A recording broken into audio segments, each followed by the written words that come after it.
As for you, son of man, take a stick for yourself and write on it, for Judah and for the children of Israel, his companions. Then take another stick and write on it, for Joseph, the stick of Ephraim, and for all the house of Israel, his companions. Then join them one to another for yourself into one stick, and they will become one in your hand.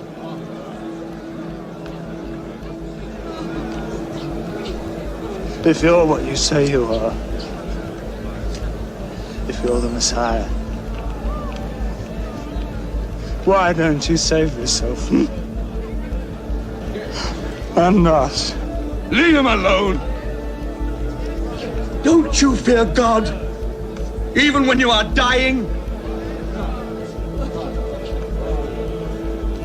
We deserve to die, for we are receiving the just punishment for our crimes. But this man has done nothing wrong.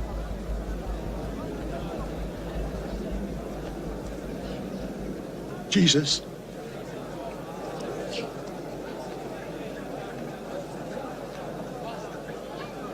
remember me when you come into your kingdom.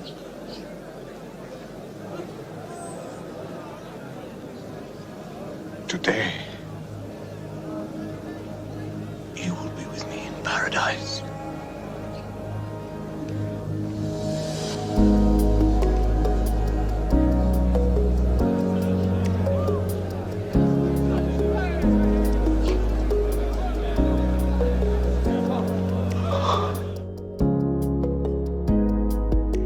The cross is what sanctifies, but it is also what unifies.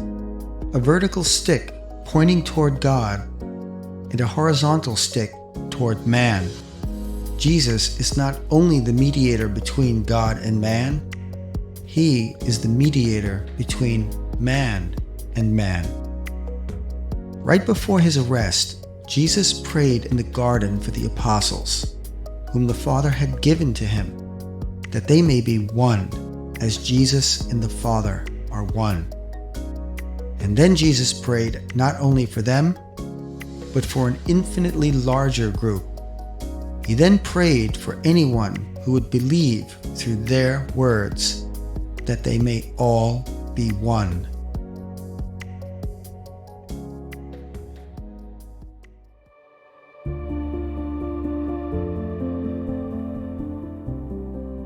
Jew and Gentile as one new man in Christ through the gospel.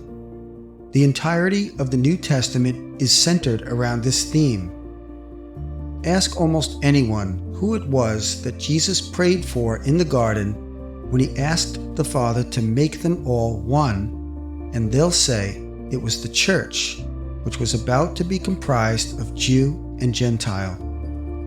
Ask again who Paul refers to when he states that Jesus has made the two one, and they'll say again correctly that it's Jew and Gentile joined together as the New Covenant Church.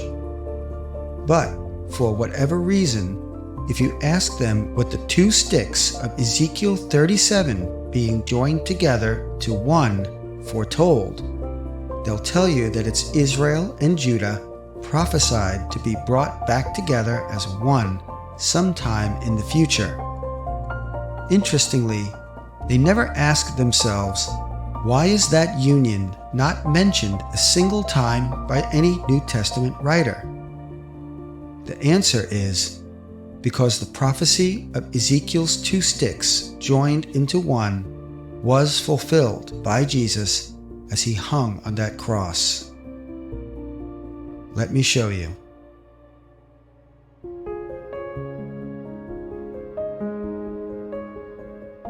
If the union foretold was with Israel and Judah, what we should see is Judah on one stick and Israel on the other.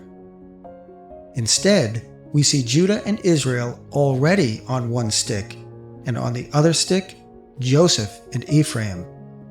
So what does Joseph and Ephraim represent? And who is it that becomes one in Ezekiel's hand and ultimately in God's hand? Now when Joseph saw that his father laid his right hand on the head of Ephraim, it displeased him. So he took hold of his father's hand to remove it from Ephraim's head to Manasseh's head. And Joseph said to his father, "Not so, my father, for this one is the firstborn. Put your right hand on his head."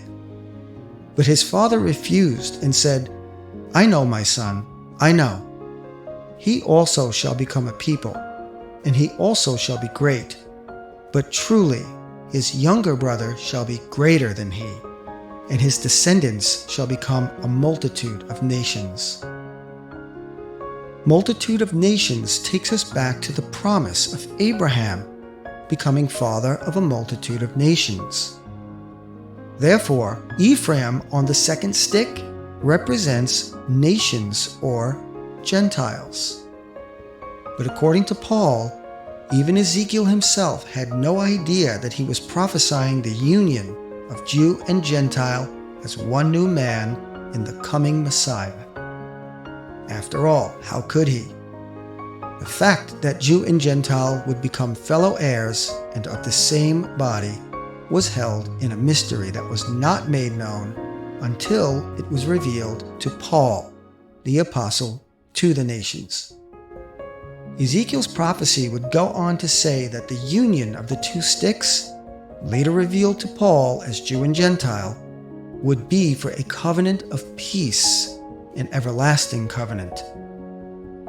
And when Paul writes that both Jew and Gentile were made one, he was in fact quoting Ezekiel 37. And the person of Jesus, the Prince of Peace, is the covenant of peace.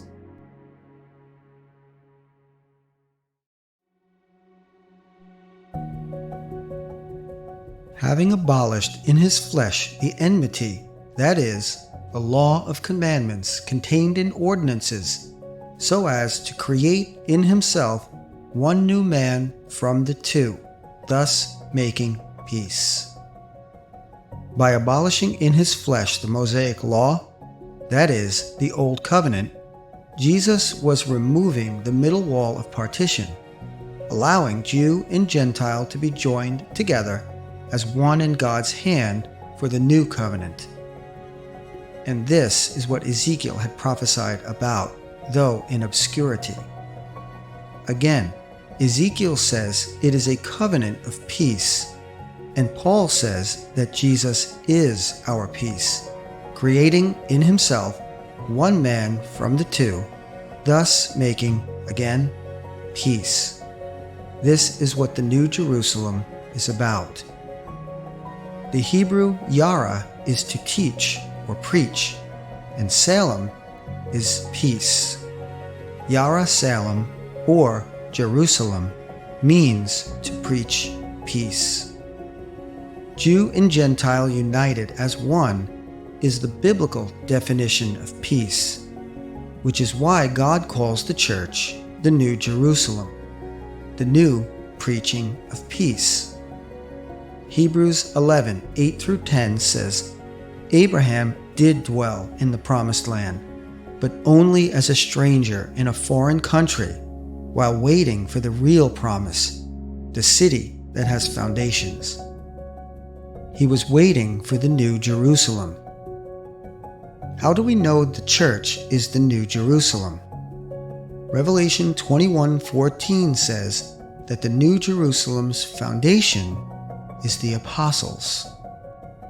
Paul says that the church is built on the foundation of the apostles.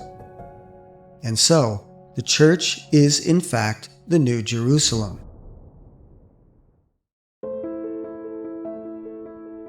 Watch how God weaves this into the text.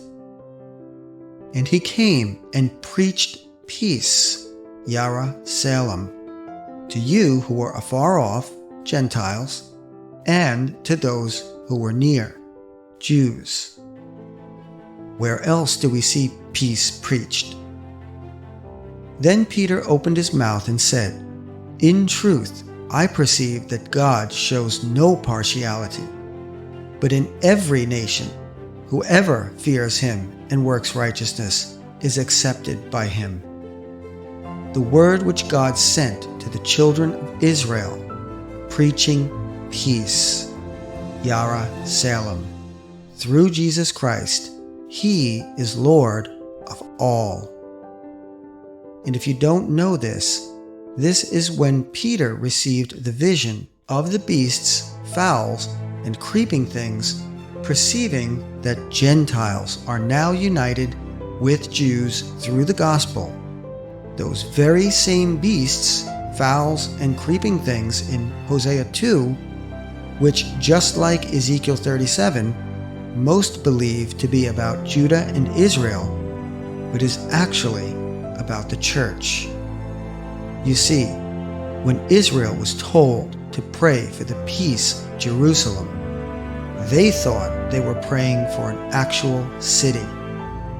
They didn't know that they were being told to pray for the union of Jew and Gentile. When the middle wall was removed, the two sticks were united. And I hope that you can now see that there are actually 3 sticks in Ezekiel 37. And the two that represent Jew and Gentile, are combined and placed into one.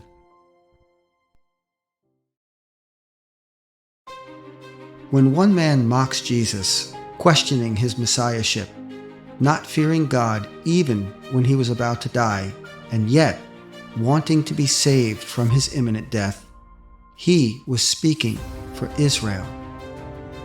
And when the other man acknowledged the sin of them both, declared the sinlessness of Jesus, and, like one who was afar off wanting to be drawn near, asked to be included in God's kingdom, he was speaking for Gentiles.